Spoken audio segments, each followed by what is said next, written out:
Hi guys, I'm Pal. Today I'm going taking Mariam restaurant in จันทบุรีค่ะอ๋อค่ะสวัสดีค่ะสวัสดีค่ะ ถึงแล้วนะคะนี่เป็นแม่ค้าของเราเองค่ะ สวัสดีค่ะ พี่มาเรียม ค่ะใช่ค่ะ พี่ชื่อพี่มาเรียมเนาะ ใช่ค่ะ โอเคค่ะ เดี๋ยวหนูจะให้พี่มาเรียมนะคะทำเมนูแซ่บๆนะคะ ให้เราทานก่อนนะคะ เดี๋ยวหนูนั่งรอทานก่อน ได้ค่ะ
ไปแล้วนะคะ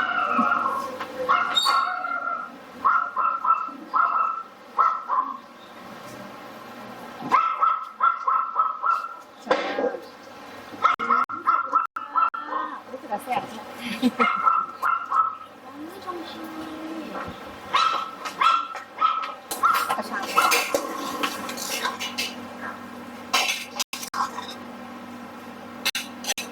เดี๋ยว3 เกลือก่อนนะน้องเนาะ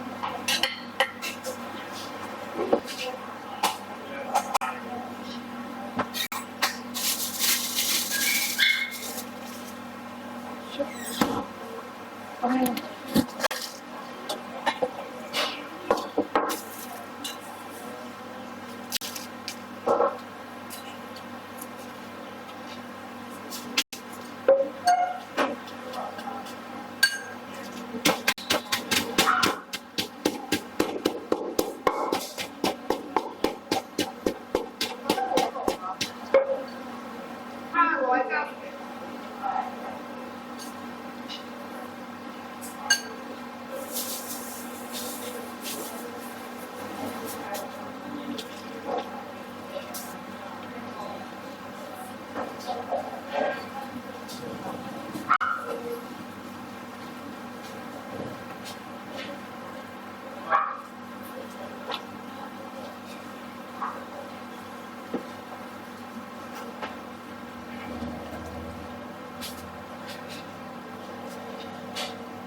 เอา3 เกลือกัน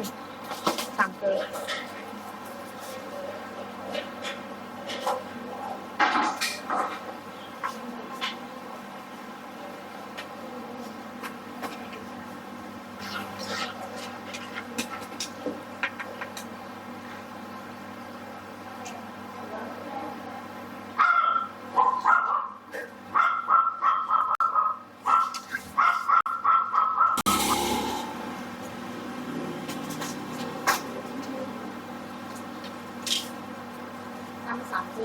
ช่ค่ะ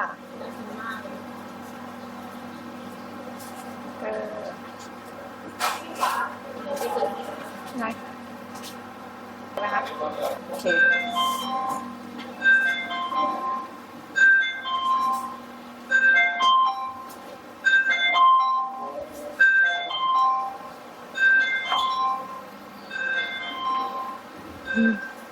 ตำสามเกลือค่ะ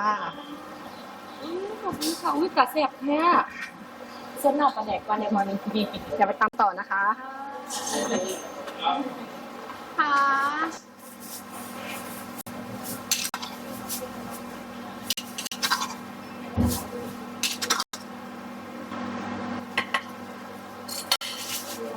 ฝากไว้ก่อน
ขนมจีนเนาะ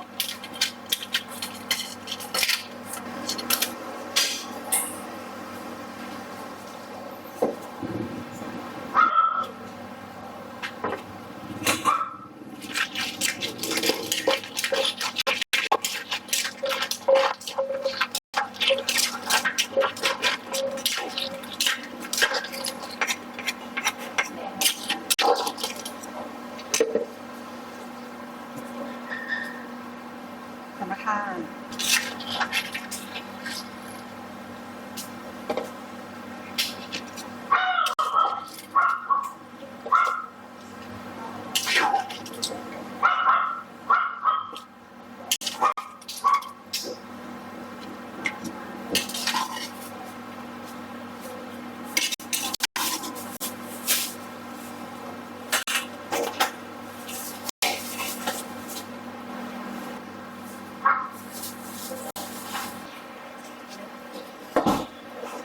ว้า มาแล้วค่ะ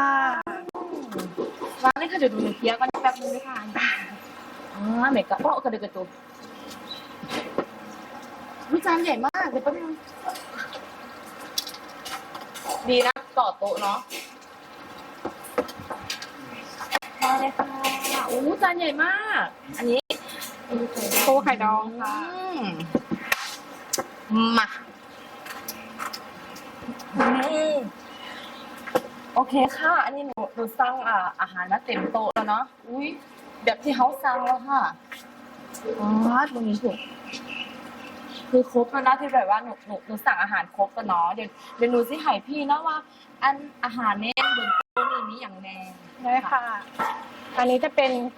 ปูไข่ดองนะคะ ราคา500 บาทค่ะ ส่วนอันนี้จิ้มจุ่มนะคะชุดละ299 บาทค่ะ เยอะมาก อันนี้จะเป็นลาบเป็ดนะคะลาบเป็ด129 บาทค่ะ แล้วก็ตำไทย59 บาท อันนี้เป็นไก่ทอดมาเรียมนะคะ ค่ะ 79 บาทค่ะชุดนี้ ส่วนอันนี้เป็นตำสามเกลอค่ะ299 บาทค่ะ ส่วนนี้เป็นซิกเนเจอร์ของร้านนะคะตำมาเรียมค่ะ299 บาท เยอะมากจริงๆเยอะมาก น้ำลายไหลแล้วค่ะ ตอนนี้ช่วงนี้น้ำลายไหล เดี๋ยวหนูน่าจะให้พี่นะฝากร้านเลยค่ะว่าร้านอยู่ตรงไหนอย่าง ได้ เงี้ย ค่ะ ค่ะ ฝากร้านด้วยนะคะ ร้านตำมาเรียมค่ะอยู่ที่อำเภอเมืองจังหวัดจันทบุรีนะคะร้านเปิด 10 โมงถึง 4 ทุ่มค่ะ หยุดทุกวันที่ 10 กับ 25 ของทุกเดือนนะคะ มาได้เลยนะคะ จะบอกว่าที่จอดรถเขากว้างขวางมากจอดทั้งใดก็ได้ทั้งหัวทั้งห่างทั้งเทิงก็ได้ค่ะ ถ้ามาแบบว่าจันทบุรีนะคะ ต้องแวะมาร้านตำมาเรียมเลยนะคะ เดี๋ยวหนูเนาะจะขอตัวแบบสร้อย ได้เลยค่ะตามสบาย ดีๆเด้อ ค่ะขอบคุณนะคะ บ๊ายบาย